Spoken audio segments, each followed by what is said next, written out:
So today let's open up these Splash EZ Food Tubes right here. Really easy to open. The box just opens like that, pops open, and all you're going to find inside is the little toys. So let's get these out and take a closer look at them.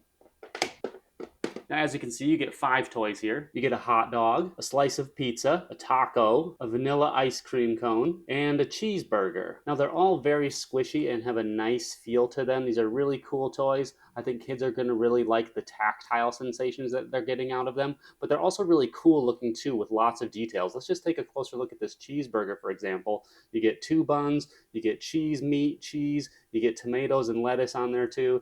And I really like these sesame seeds on top as decoration. They're not bumped up or anything. That's just painted on there. You can see the pizza has pepperoni, mushrooms, onions, and black olives on it. And on the back, you just get the crust color and the crust up here as well. The taco has meat, cheese, lettuce, and tomato in it as well. And you also get the shell. That's really cute. The little hot dog here has ketchup and mustard on it. And the ice cream cone has perfect little swirls as well as the perfect little cone feature here on it too. Now, what makes these perfect as bath toys is that they don't have any holes in them that expresses any air out of them. So you can see when I squeeze this, it just moves the air around on the inside. And a lot of bath toys, they'll have like an opening inside of them so that when you squeeze them, it lets the air out. But when you unsqueeze it, it starts to suck some water in. And that causes problems in other toys because you're definitely going to get mold buildup on the inside. So if you're looking for a nice splash toy that's not going to get that kind of mold buildup, these ones are going to be perfect for you. So let me take you over to some water real quick and show you how that works. So first, let's do a little float test with each of them. You can see they all float really nicely.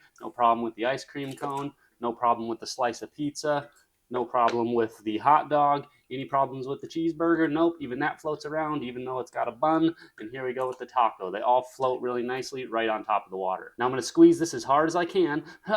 Put it down into the water, totally submerged. Let it go. Bring it back up. Okay, I'm going to let it dry off real quick here just to show you that as I squeeze it again, no water comes out of it. In fact, as I squeeze it on top of the bun, you can see the bottom of the bun moving as it's moving the air around inside it. That means it's not letting anything in, not air, not water, totally mold free. These toys are awesome.